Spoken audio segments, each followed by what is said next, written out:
Ya, silakan, biar.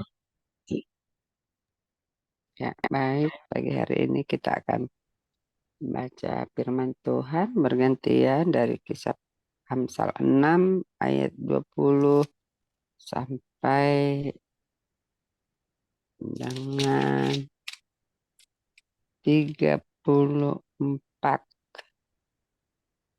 ya. Jadi nanti kita membaca Sampai 35. ah, oh ya 35 sore sorry. Hmm. Ya, berarti kita ini ada 15 ayat, nanti pas kita 5 nanti saya mulai di ayat yang ke-20 sampai 25, nanti Bu Nita 26 sampai dengan 30, baru Pak Surbakti 31 sampai dengan 35 ya. Ya. Saya mulai, baru kita nanti berdoa. Dengan judul perikopnya, nasihat tentang perzinahan. Hai anakku, peliharalah perintah ayahmu dan janganlah menyia-nyiakan ajaran ibumu. Tambatkanlah senantiasa semuanya itu pada hatimu, kalungkanlah pada lehermu. Jikalau engkau berjalan, engkau akan dipimpinnya.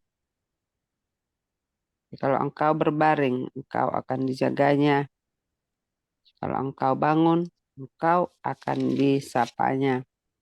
Karena perintah itu pelita dan ajaran itu cahaya. Dan teguran yang mendidik itu jalan kehidupan. Yang melindungi engkau terhadap perempuan jahat, terhadap kelicikan lidah perempuan asing. 25, janganlah menginginkan kecantikannya dalam hatimu, janganlah terpikat oleh bulu matanya. Amin. Ya. Nah, saya sih mendapatkan pengertian dari ini. Ini kembali ya, ini di ayat yang kelima. Amsal 5 sudah pernah, ini kayaknya pengulangan ya. Jadi di sini dikatakan agar kita ya mendengarkan perintah ataupun ajaran dari orang tua kita dan juga dari orang tua ya. Dikatakan kalau kita menuruti perintahnya atau ajarannya, dikatakan engkau akan dipimpinnya ya, baik waktu kita tidur, waktu kita bekerja, waktu kita melakukan aktivitas kapan saja ya. Dan yang terutama dikatakan perintah itu adalah pelita dan ajaran itu adalah cahaya. Dan teguran yang memiliki itu adalah jalan kehidupan. Ya intinya kita harus dengar-dengaran akan perintah Tuhan karena orang tua itu adalah wakilnya Tuhan dan ajaran yang diberikan orang tua itu adalah ajaran yang untuk membawa kita kepada kebaikan.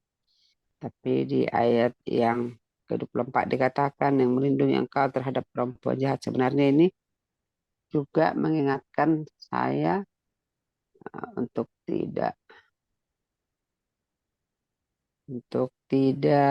apa ya gampang tergiur dengan hal-hal yang dunia, hal-hal yang kelihatannya bagus, kelihatannya indah, kelihatannya enak, tapi itu justru membawa kita kepada kebinasaan ya. Bilang jangan menginginkan kecantikannya, jangan itu tadi. Jangan mudah tergiur, jangan mudah tergoda, tapi kita tetaplah berpegang kepada ajaran yang disampaikan oleh orang tua kita karena itu adalah orang tua kita adalah wakilnya Tuhan. Itu yang saya dapat pagi hari ini. Ya, terima kasih buat kesempatan pagi hari ini. Tuhan memberkati dan selanjutnya saya serahkan ke Ibu Nita. Silakan Ibu Nita dilanjut ayat 26 sampai dengan yang ke-30. Silakan Bu. Tunggu. Ya, oke.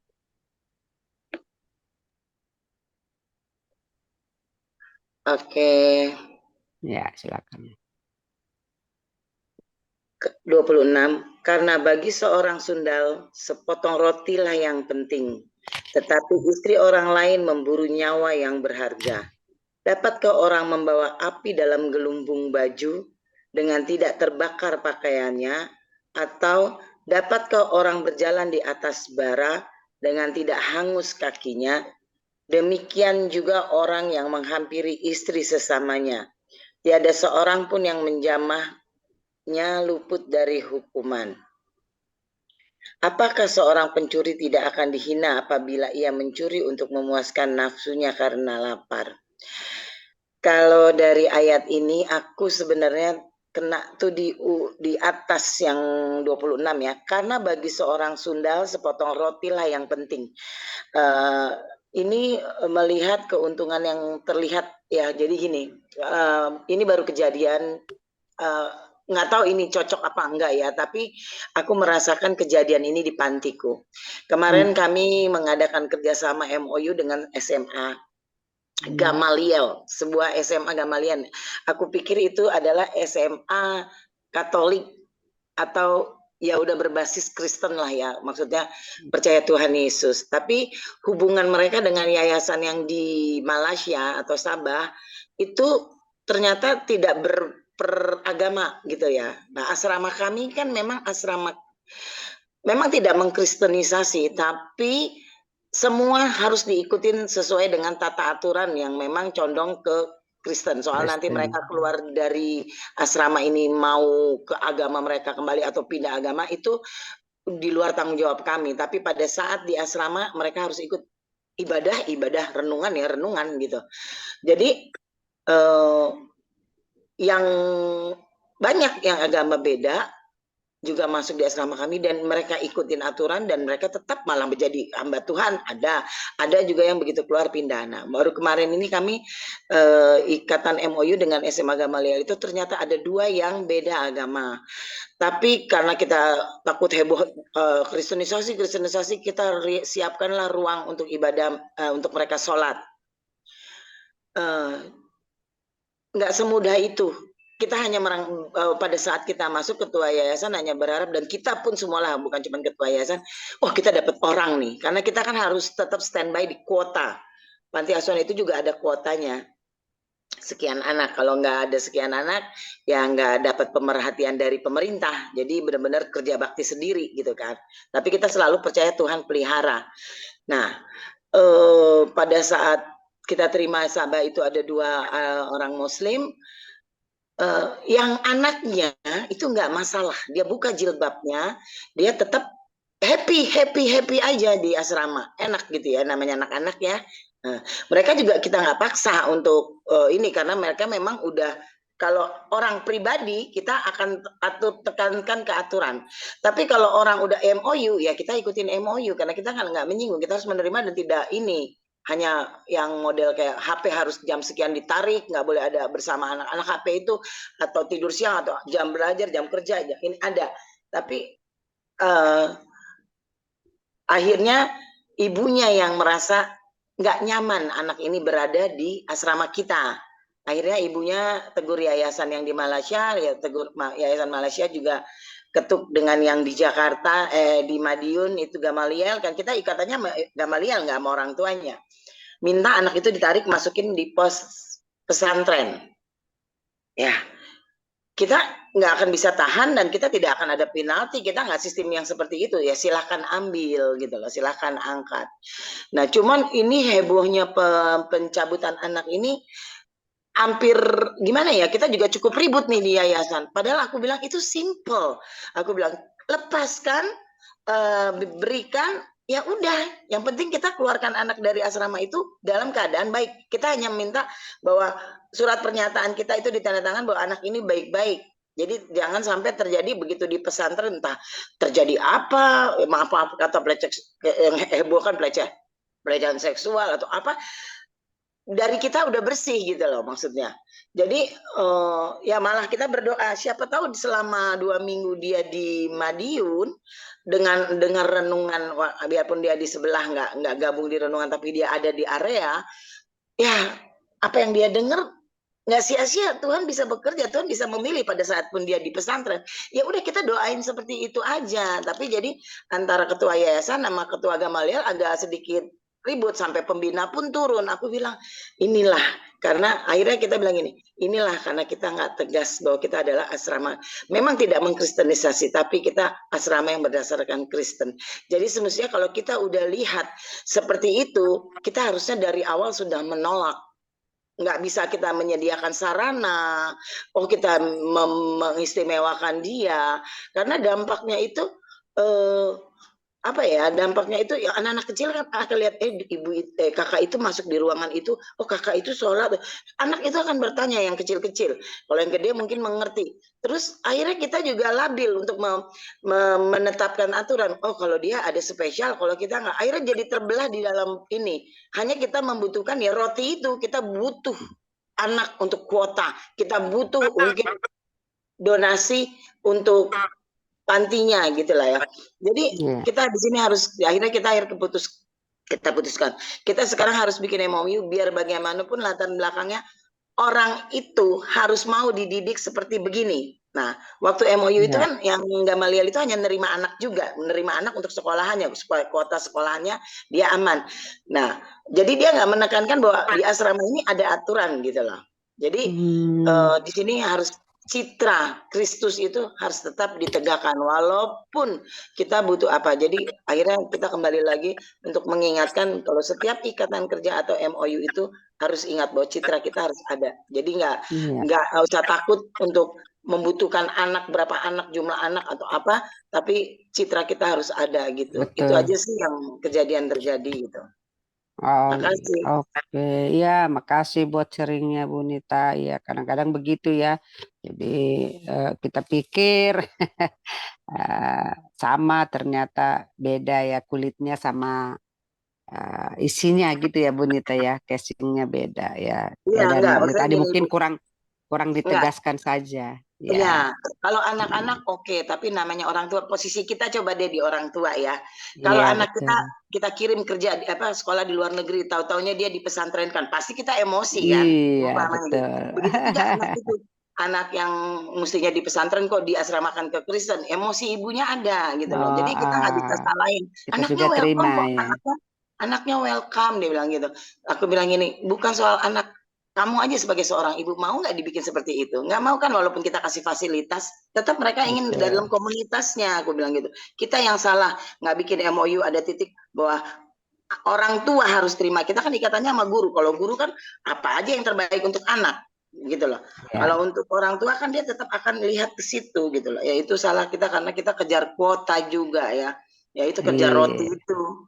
Terima kasih. Oke, makasih buat Sri Bunita. Tetap semangat ya, dan percayalah Tuhan akan mengirimkan jiwa-jiwa baru nanti ya, tempat lain, sekolah lain untuk MOU-nya. Kita percaya itu, kita terus berdoa. Tuhan berkati. Ya, selanjutnya silakan Pak Surbakti 31 sampai 35. Ya, 31 sampai 35 ya. Iya, Pak. Kalau ia tertangkap, haruslah ia membayar kembali 7 kali lipat segenap harta isi rumahnya, harus diserahkan. Siapa melakukan zina tidak berakal budi, orang berbuat demikian merusak diri, siksa dan cemooh olehnya, malunya tidak terhapuskan. Karena cemburu adalah geram seorang laki-laki yang tidak kenal belas kasihan pada hari pembahasan dendam. Ia tidak akan mau menerima tebusan suatu pun, dan dia akan tetap bersikeras betapa banyak pun pemberianmu. Nah, jadi kalau sepertikan dari ayat yang pertama sampai ayat yang 35 ini berbicara tentang keinginan ya. Kita ditetapkan dengan keinginan, yaitu keinginan daging dan keinginan roh. Nah, Tuhan memproteksi kalau kita bersikap tegas. Nah, ketegasan ini yang sangat penting ya, untuk setiap orang percaya. Jadi, ketegasan itu Tuhan bekerja dalamnya.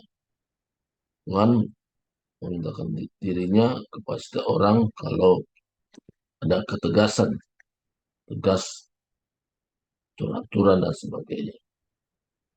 Kehendak ini menyeret orang untuk berbuat dosa.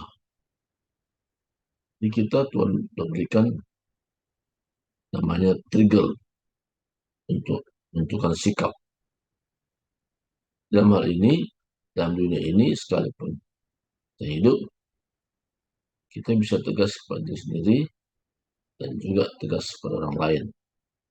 Itu terutama buat diri sendiri. Ketika kita memiliki sikap tegas ini, Tuhan menyatakan gimana kuasanya kerja. Seperti tadi bilang wanita, dari awal kita harus kasih tahu warna kita seperti apa, ya. Dengan pertengahan baru kasih tahu. Di dalam hal ini sangat penting sekali memunculkan siapa jati diri kita sebenarnya. Jangan sesudah orang masuk, kita nyatakan kita ini. Ada satu yayasan juga di mana saya berkecimpung dalamnya, ikut mengajar bahasa Inggris, ya. Jadi ketua yayasannya tegas. Jadi ada surat pernyataan bahwa setiap anak itu yang ada asrama dididik dengan cara Kristen. Jadi ada ibadah. Di awal sudah seperti itu, ya. Sampai sekarang yayasan ini eksis. Setiap hari Senin saya ada di sana, ambil bagian dalam tim doa. Cara menambah kuota anak itu dihubungi ada hamba Tuhan yang ada di daerah, di desa. Walaupun anak itu lengkap orang tuanya, tapi nggak punya kemampuan untuk menyekolahkan anaknya, dan dikasih tahu mau nggak anak dididik, nah, disekolahkan dan sebagainya untuk memenuhi kuota tadi. Nah, jadi jelas sekali bahwa warnanya dikasih tahu dari awal. Nah, jadi ada sejumlah aturan-aturan yang disepakati antara orang tua dengan yayasan, sehingga aman, ya, aman, nggak ada masalah. Tapi ketika tidak ada ketegasan dari awal, dalam perjalanan bisa menimbulkan masalah. Masalah ini bisa terjadi. Karena untuk hal itu, ya kita belajar, ya, untuk tegas di awal supaya masalah itu jangan terjadi. Tapi kalau dari awal kita nggak tegas, pertengahan kita tegas, nah itu masalah muncul. Jadi dalam dunia ini kita dikendalikan keinginan tadi, kita memilih salah satunya, keinginan daging atau keinginan roh. Orang yang hidup menurut keinginan daging, ujung-ujungnya masalah. Karena keinginan daging adalah maut. Tapi kalau hidup dalam keinginan roh, nah itu juga punya nilai, yaitu hidup dalam damai sejahtera. Nah, kalau saya bacakan ayat ini, Roma pasal 8 ayat 6. Karena keinginan daging adalah maut, tapi keinginan roh adalah hidup dan damai sejahtera. Nah ini, jadi maut artinya apa? Menimbulkan masalah-masalah yang berkepanjangan, muncul lagi masalah baru lagi, yang satu belum selesai, muncul lagi yang lain. Tapi keinginan roh adalah hidup dan damai sejahtera. Maka dalam pilihan ini kita tegas dari awal. Apa bentuknya, kita tegas. Ketegasan itu mendisiplinkan diri sendiri, juga mendisiplinkan komunitas di mana kita ada. Pagi hari ini Tuhan mau kita tegas buat kita sendiri, baru bisa tegas ke orang lain. Kadang kalau tidak ada tegas buat diri sendiri, ya bermasalah juga orang lain. Berarti kesimpulan yang saya bisa sampaikan kita hari ini, masalah itu kadang-kadang karena kita buat sendiri, karena ketidakadaan ketegasan. Tuhan bukan tidak mau menolong, tapi Tuhan menginginkan ada ketegasan. Hidup menurut daging atau hidup menurut roh. Nah, segala dalam dunia ini itu diakibatkan oleh karena kian daging, ya, yang kita dengar, kita lihat. Tapi menurut roh itu oleh karena hubungan pribadi kita dengan Tuhan. Tuhan berbicara kepada kita melalui roh, yaitu Roh Kudus, ke dalam roh kita. Sehingga setiap tindakan kita bukan berdasarkan apa yang kita lihat, apa yang kita dengar, tapi apa yang kita dapatkan, itu bersekutu dengan Tuhan. Ini yang sangat penting kita pahami dalam hidup ini supaya kita terbebas dari aturan, masalah, problem. Itulah sebuah ayat pada saat ini. Memberkati, silakan kembali pada ikhtiar.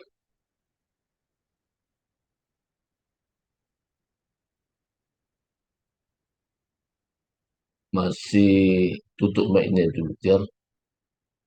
Ya, baik. Terima kasih buat kita semua yang sudah belajar firman Tuhan pada pagi hari ini.